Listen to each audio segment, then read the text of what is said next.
আসসালামু আলাইকুম এভরিওয়ান, সবাই কেমন আছেন? আশা করি সবাই ভালো আছেন। আজকে যে রেসিপিটা নিয়ে হাজির হয়েছি, এই রেসিপিটা অসাধারণ মজা। এটা একটি সি ফুড। অবশ্যই রেসিপিটা ধৈর্য সহকারে দেখবেন। এখন থেকে আর রেস্টুরেন্টে গিয়ে অতিরিক্ত টাকা খরচ করে খেতে হবে না, অবশ্যই বাসায় তৈরি করে খেতে পারবেন এই মজাদার রেসিপিটা। তো চলুন এটা কী রেসিপি দেখাচ্ছি। এই মাছটা অবশ্যই সবাই চেনেন। এই মাছটার নাম হচ্ছে লইটকা মাছ। আমাদের অঞ্চলে এটাকে লইটকে মাছ বলা হয়। এটা বাজারে সব থেকে কম দামে পাওয়া যায়, 150 টাকা কেজি। এই মাছটা দেখতে কিন্তু অতটা ভালো না, মনে হবে যে একদম নরম হয়ে গিয়েছে, পচা পচা টাইপের, কিন্তু আসলে মাছটা দারুণ সুস্বাদু একটি মাছ। তো এটা কিন্তু আমরা মানে যখনই ঘুরতে যাই, সি বিচে যখন যাই, এটা অনেক চড়া দাম দিয়ে কিনতে হয়। তো এখানে মাছগুলো কেটে ধুয়ে পরিষ্কার করে নিয়েছি এবং মাছগুলোকে ছোট ছোট পিসেস করে কেটে নিয়েছি। এখন মাছটাকে আমি ম্যারিনেট করব, এর জন্য দিয়ে দিলাম 2 টেবিল চামচ আদা রসুন বাটা। এখানে দিয়ে দিলাম হাফ টেবিল চামচ লবণ, লবণটা স্বাদ মতো দিবেন। 1 টেবিল চামচ হলুদ গুঁড়ো, 1 টেবিল চামচ দিয়ে দিলাম মরিচ গুঁড়ো। চাইলে একটু লেবুর রস দিতে পারবেন সাথে, এবং যদি সয়া সস থাকে বাসায় সেটাও একটু অ্যাড করে নেবেন সাথে। যদি না থাকে কোনো সমস্যা নেই, আমি যেভাবে করেছি এভাবে করে নেবেন। এরপরে আমি এখানে একটা বাটিতে দিয়ে দিচ্ছি 2 টেবিল চামচ ময়দা। এখানে আটা বা ময়দা যে যেটা নিন ব্যবহার করতে পারেন। সাথে দিয়ে দিলাম 3 টেবিল চামচ কর্নফ্লাওয়ার। কর্নফ্লাওয়ারটা দিলে ক্রিস্পি হয়, একদম চিকেন ফ্রাই যেরকম এরকমের হবে। তো সাথে দিয়ে দিয়েছি সামান্য একটু লাল মরিচের গুঁড়ো, সামান্য একটু হলুদ গুঁড়ো এবং একটু লবণ। তো এটাকে হাতের সাহায্যে ভালোভাবে মিশিয়ে নিচ্ছি। অবশ্যই আমি যেই উপকরণগুলো ব্যবহার করেছি হাতের কাছেই এই উপকরণগুলো থাকে।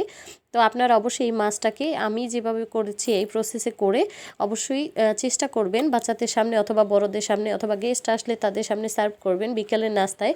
অসাধারণ একটা রেসিপি। এই মাছটা যে এতটা মজা আমি আগে জানতাম না। তো আমি খাওয়ার পরে যখনই দেখি যে অসাধারণ টেস্ট। ইলিশ মাছের পরেই যদি কোনো মাছ থাকে, এই মাছটা অনেক অনেক মজা। এটা শুধু ফ্রাই করেই খাবেন, এটা কিন্তু রান্না করলে ভালো লাগে না। তো আমি এখন ডুবো তেলে এটাকে ভেজে নিচ্ছি। ভেজে নিতে হবে হাই হিটে জাল করে। এরপরে যখন একটু হয়ে যাবে অন্য পাশ উল্টে, তখন মিডিয়াম টু লো আঁচে দিয়ে ভেজে নিতে হবে। এটা ভেজে নেওয়ার পর বাচ্চাদের সামনে যখন দিবেন, ওরা বুঝতেই পারবে না যে এটা কোনো মাছ বা কোনো কিছু, ওরা ভাববে যে চিকেন ফ্রাই। যখন ম্যারিনেট করে 10 থেকে 15 মিনিট রাখবেন, ঘ্রাণে অনেক ভালো লাগে, তখন মনে হয় যে চিকেন ফ্রাই। তো যারা নতুন আছেন এখনও আমার চ্যানেলটি সাবস্ক্রাইব করেননি, তারা আমার ইউটিউব চ্যানেলটি সাবস্ক্রাইব করে দিবেন এবং ফেসবুক থেকে দেখে থাকলে ফেসবুক পেজটি ফলো দিয়ে দিবেন এবং বেল আইকনে ক্লিক করে রাখবেন, যাতে করে আমি নতুন নতুন ভিডিও আপলোড দেওয়ার সাথে সাথে আপনাদের কাছে নোটিফিকেশন চলে যায় এবং আপনারা আমার কাছে যত সহজ রেসিপি আছে অবশ্যই পেয়ে যাবেন।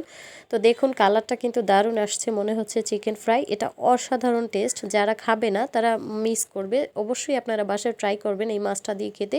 এটা শুধু এভাবে ফ্রাই করেই খাবেন, এর জন্যই ভালো। আর যদি যারা শুটকি ভর্তা করে সেটাও অসাধারণ। তো আমি শুটকিটা কখনো করি নাই বা খাই নাই, তো এই মাছটা যখন ফ্রাই খেয়েছি তো এতটাই ভালো লেগেছে, যার জন্য আপনাদের সাথে আজকে শেয়ার করতে বাধ্য হলাম। তো রেসিপিটা কেমন লেগেছে অবশ্যই কমেন্ট বক্সে জানিয়ে যাবেন যে এই রেসিপিটা কেমন, এবং আপনারা তৈরি করে বাসায় খাওয়ার পরে অবশ্যই কমেন্ট বক্সে আমাকে জানিয়ে দিবেন যে আমার রেসিপিটা আপনাদের কাছে কেমন লেগেছিল। তো আমি এখন তেল ঝরিয়ে এটাকে তুলে নিচ্ছি। তো আসলে রেসিপিটা তৈরি করতে করতে আমার একটু মানে লেট হয়ে গিয়েছিল, যার কারণে মানে করতে সময় লেগেছে, একটু অন্ধকার হয়ে গিয়েছিল। তো আমি ন্যাচারাল আলোতেই ভিডিওগুলো করি, আসলে আমার লাইট নেই। তো দেখুন আমি সবগুলো তুলে নিচ্ছি, এরপর সার্ভ করে আপনাদের দেখাচ্ছি যে কেমনটা হয়েছে। তা আমার সহজ রেসিপিগুলো কেমন লাগে আপনাদের কাছে অবশ্যই জানাবেন, আর যদি ভালো লেগে থাকে তাহলে ছোট্ট একটা লাইক দিয়ে একটা কমেন্টস করে যাবেন এবং আমার ভিডিওগুলো দেখতে ভুলবেন না। আর অবশ্যই আমিও আপনাদের ভিডিও দেখার চেষ্টা করি সব সময় ধৈর্য সহকারে। তো সবাইকে অসংখ্য ধন্যবাদ আমার ভিডিওর সাথে থাকার জন্য, এতক্ষণ পর্যন্ত দেখার জন্য। আর অবশ্যই রেসিপিটি বাসায় ট্রাই করবেন, অসাধারণ মজা। তো ধন্যবাদ সবাইকে ভিডিওটি দেখার জন্য, সাথে থাকার জন্য। আজকে এ পর্যন্তই। আল্লাহ হাফিজ।